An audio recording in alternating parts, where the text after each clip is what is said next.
today is the 12th of November 2012. Meditation or mental culture is the essence of the teaching. We can say that the teachings is centered around the mind. But it is very difficult to see the mind.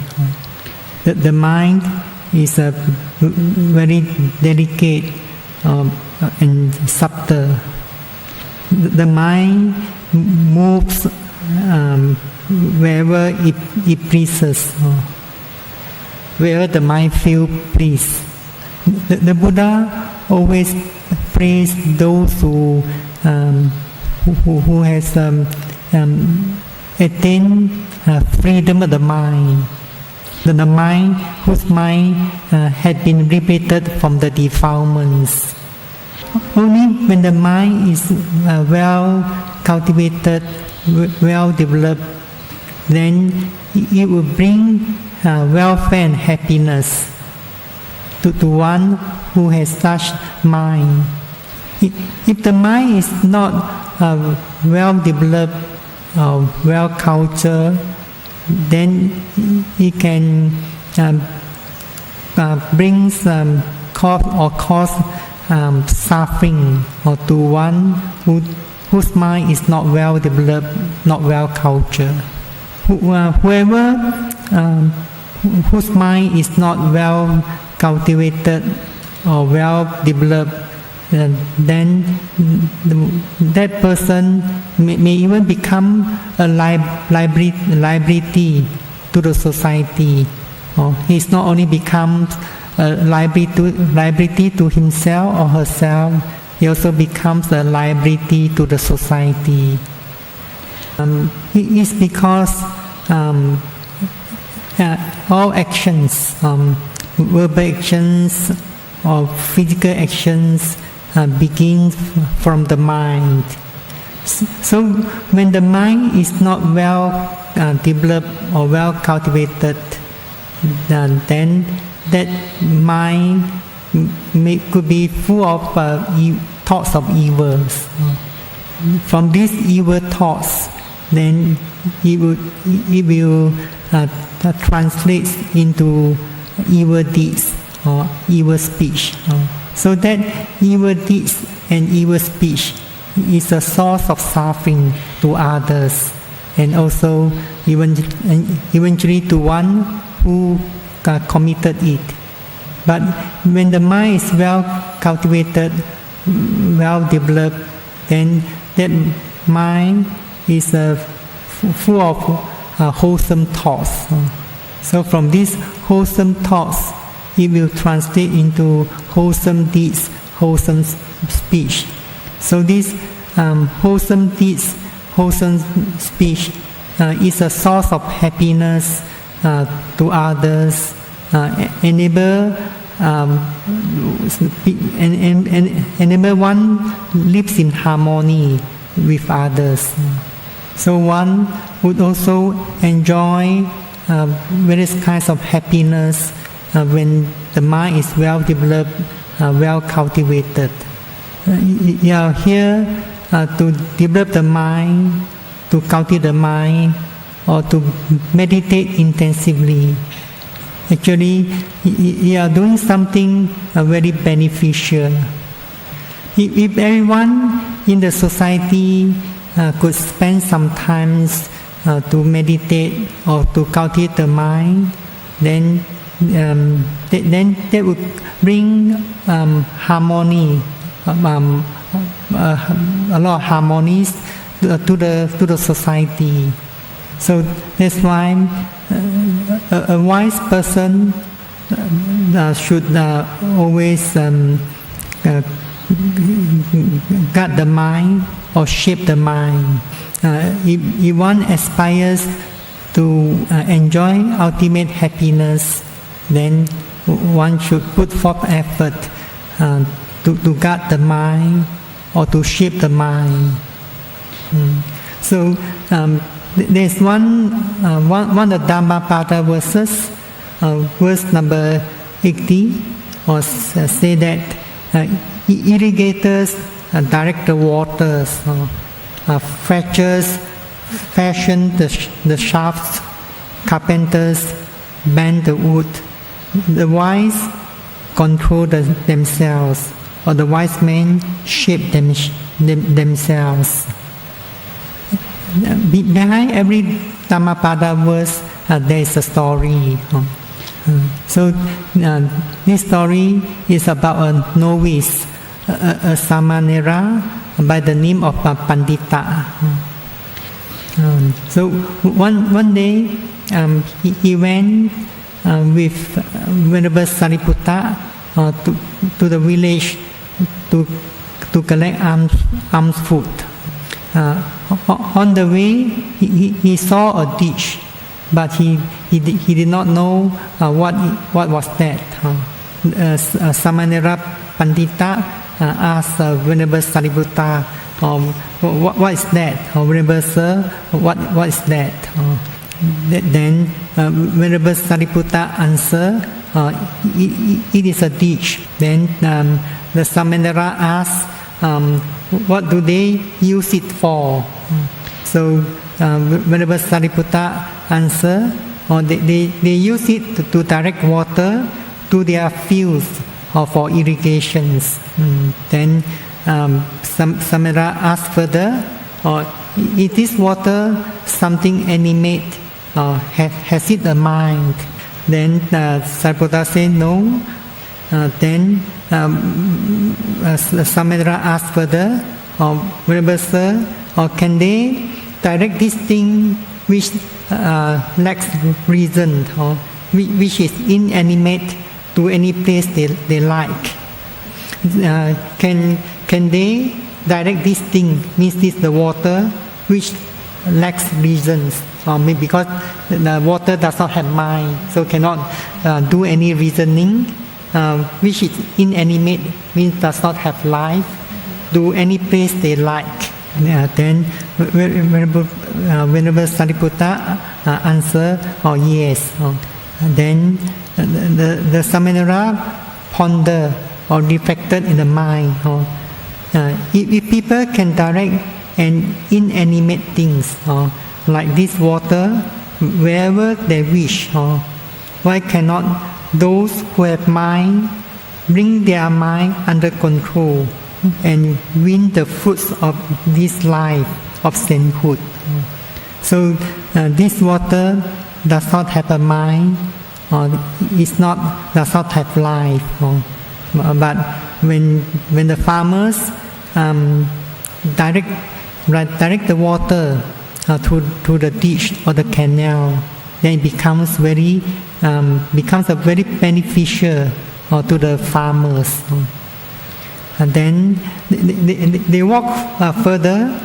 They saw the arrow makers fashioning the shaft. Then the Samanera asked again, what are these men doing, Venerable Sir? And the Venerable Sariputta answered, they are fractures, they straighten the shafts. Then the Samanera Pandita asked again, have these shafts the power of reason? Have these shafts have the power of reason? Then the Venerable Sariputta answered, no, they lack of power of reason. The Samanera Pandita reflected or pondered in the mind again. If this man can fashion these shafts, why cannot man who possess a mind make an effort to focus it under control and striving diligently to attain the spiritual goal? Then they walk further. Then they saw some what called wheelwrights doing some work. Wheelwrights means those who are making the cart wheels or doing some work. Then Samana Pandita asks again, what are they doing? Remember, sir. Then remember Sariputta answer, they bend the wood and shape it into cartwheel. Then Samana Pandita asks, does this wood have a mind? Then Venerable Sariputta answer, no. Then this Samara reflected or pondered the mind again. These men are able to shape these senseless wood into wheels. This senseless wood into wheels.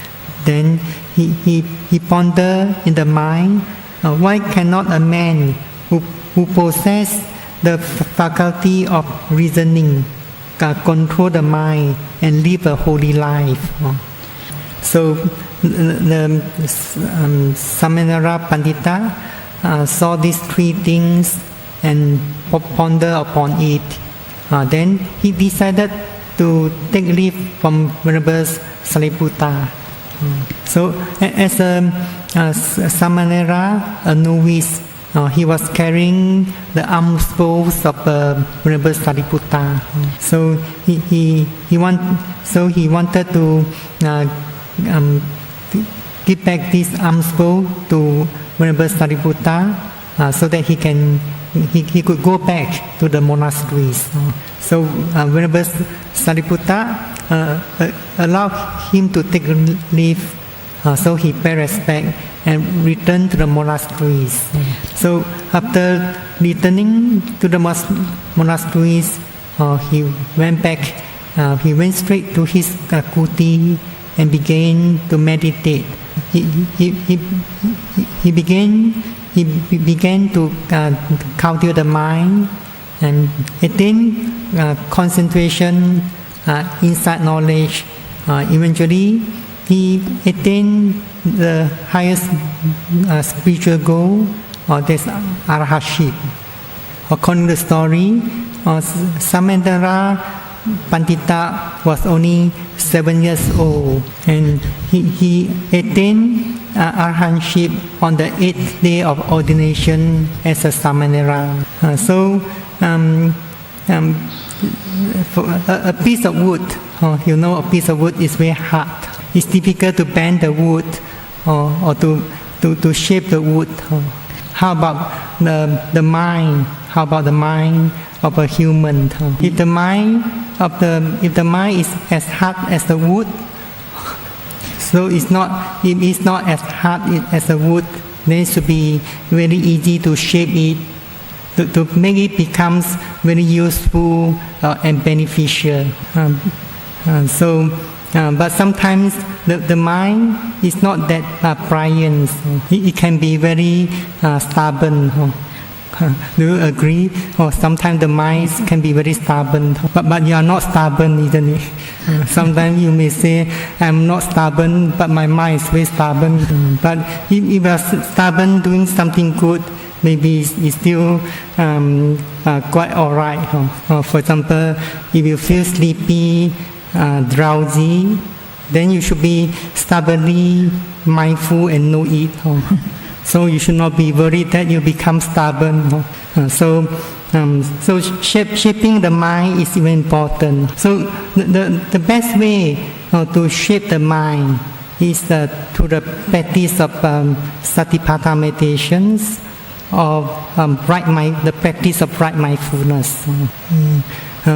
Whenever Nyanaponika, a famous scholars, in his book, The Heart of Buddhist Meditation, mentioned that the teaching of Buddha, as a doctrine of mind, only teaches three things. So I quote, he say, first is to know the mind, that is so near to us, yet is so unknown. To shape the mind, that is so unwieldy and obstinate, and yet may turn so pliant. And the third thing is to free the mind, that is in bondage all over, and yet may win freedom here and now. So if one does not meditate, if one does not cultivate the mind, one may not be able to know his mind or her mind well. So sometimes during meditation, the mind wanders away. You may not know that the mind has been wandering, thinking, and so on. So sometimes the mind is becomes sluggish, reluctant to mindful and note, and so on.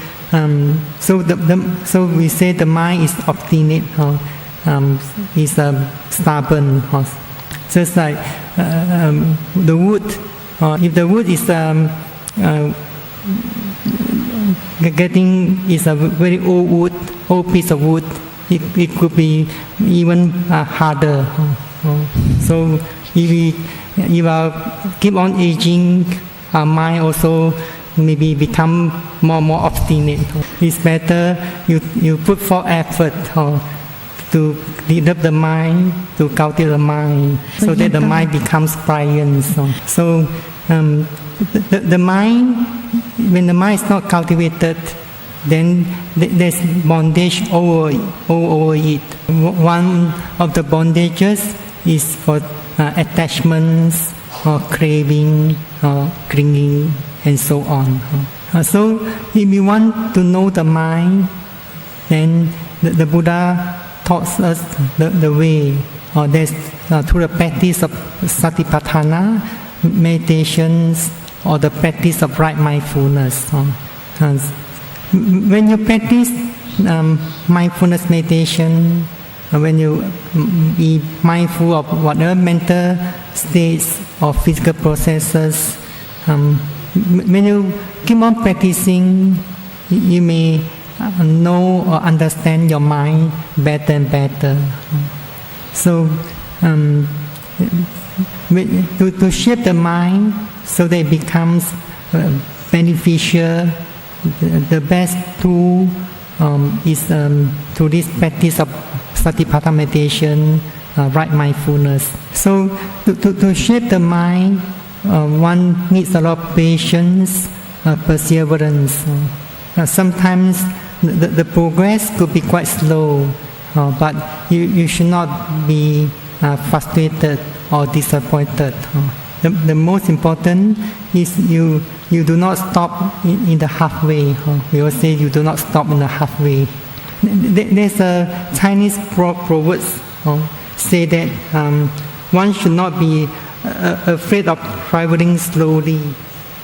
One should not be afraid of traveling slowly, but only afraid of standing still. So to attain freedom of the mind is the ultimate goal of this practice of satipatthana meditation, the practice of right mindfulness. So before you achieve this freedom of mind, you should not stop in the middle of the practice. Sometimes meditations, or also known as mental training. So the principle of the mental training is quite similar to physical training. For example, if a sportsman wants to make progress and becomes a champion, then that sportsman needs to train regularly, constantly. So that sportsman also has to put forth effort and increase the effort gradually. For example, just like a sportsman taking part in marathons or running a marathon. So, according to the general opinions, if one stops in the middle of the marathon, then he has a tendency to stop the second time, the third time, the fourth times.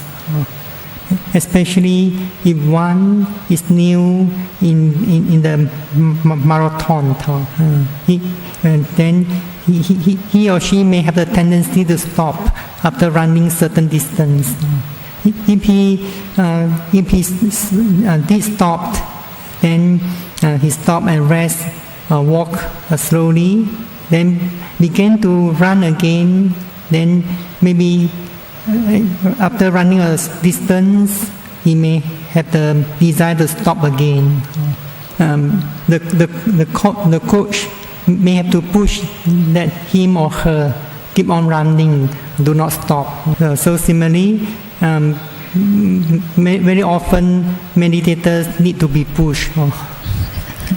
So that you have a more and more constant, continuous and sustained mindfulness. But the best if you could push yourself harder and harder. So during meditation, meditators need to push the mind. For example, to be able to mindful and note from one movement to next movement, from one object to next object. If you do not push the mind may not become sharp and quick. As you know, the mind is arising and passing away very rapidly, very swiftly. The Buddha said, there's no simile in this world compared with the swiftness of the mind. To rightly understand this, the swiftness of the mind, you need to put effort to push your mind.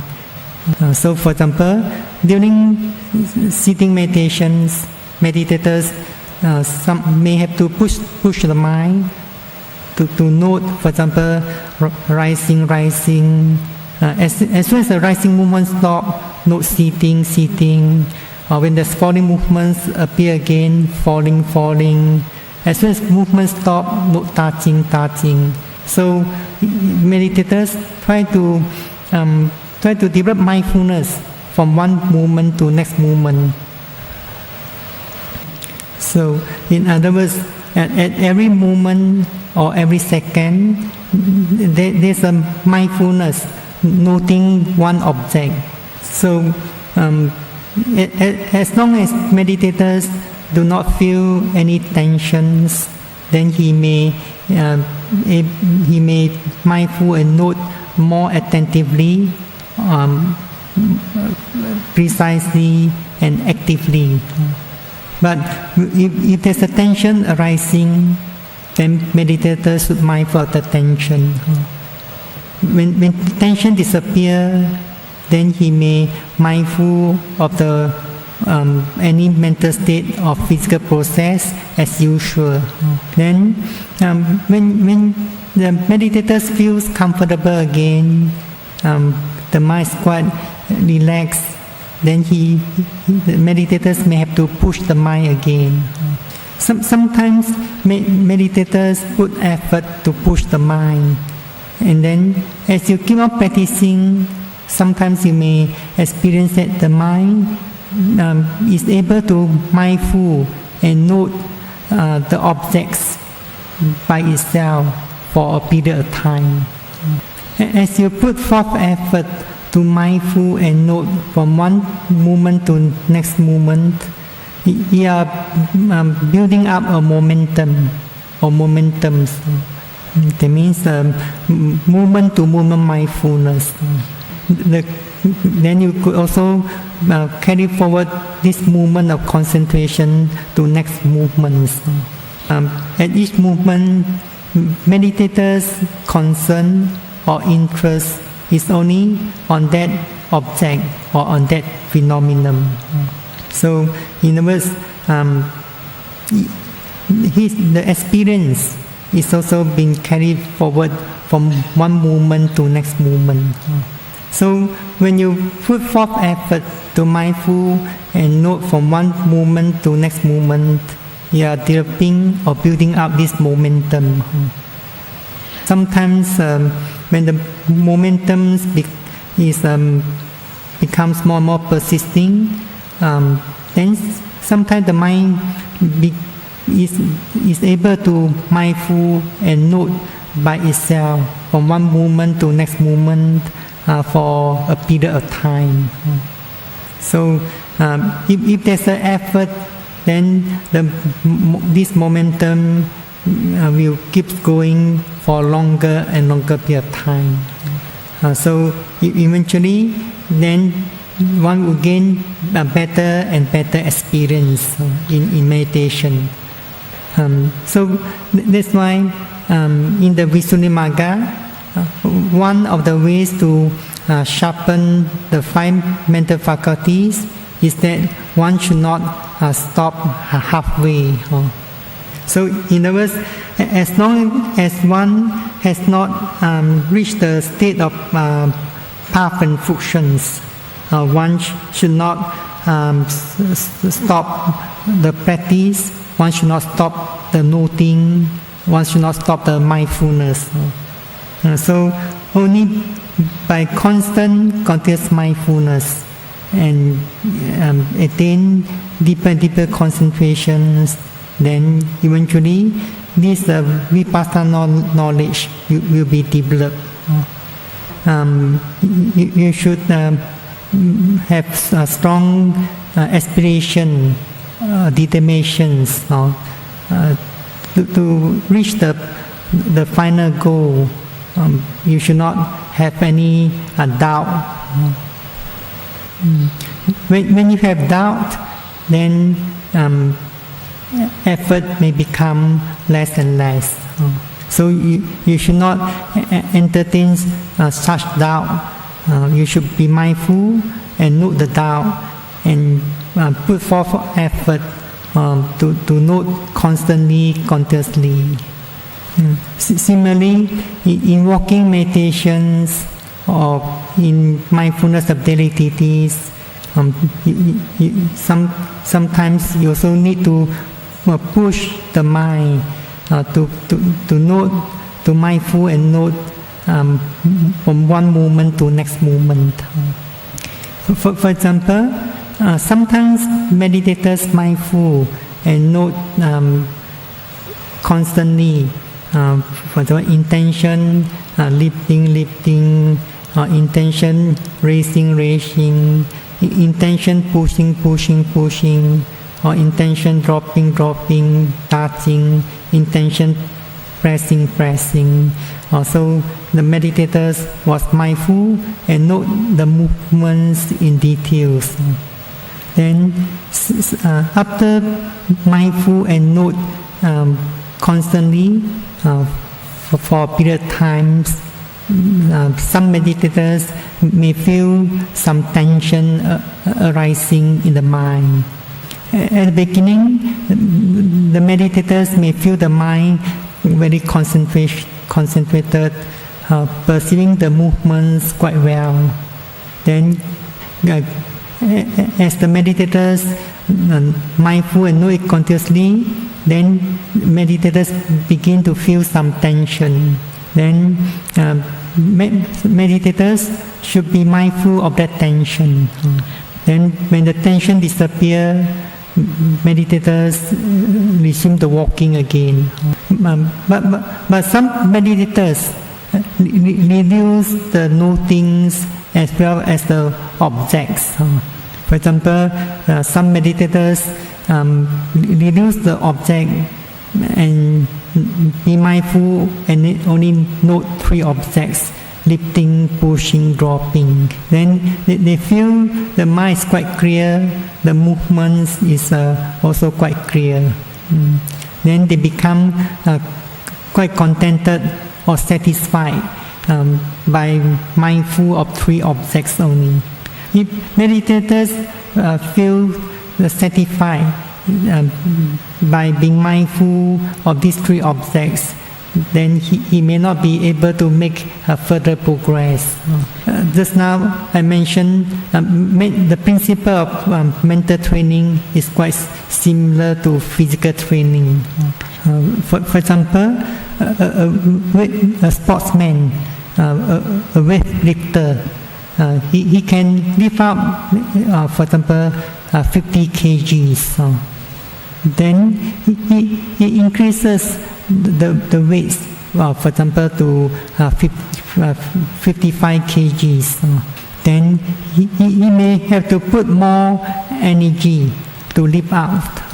He may feel some pains or tiring practicing lifting up 55 kgs. Then later he decided to reduce the weight. Let's say he reduced to 40 kgs. So how does he feel when he lifts up 40 kgs? He feels very easy. It's very light. So similarly, in mental training, sometimes you need to push the mind. It's because sometimes the mind is not ready to mindful and note in more and more details and continuously for a long period of time. So sometimes you need to practice with moderate effort, but still attentive, precise enough. When you feel comfortable, then you may have to push the mind again. So before you attain a higher stage of insight knowledge, you need to put forth effort, and sometimes you have to push the mind to be more active, to mindful and note more attentive, more precisely. In meditations, effort is needed all the time. Effort, when it's rightly applied, is affect factors that lead to realizations of one's spiritual goal. So, just like the sportsmen, you need to practice constantly, continuously. When the sportsmen, such as the athletics, when they cross the final line, what they do, they may raise out the both hands because they won the first, become champion. But now you cannot raise out your hand. So patience is important, perseverance is important. You should have confidence in the practice.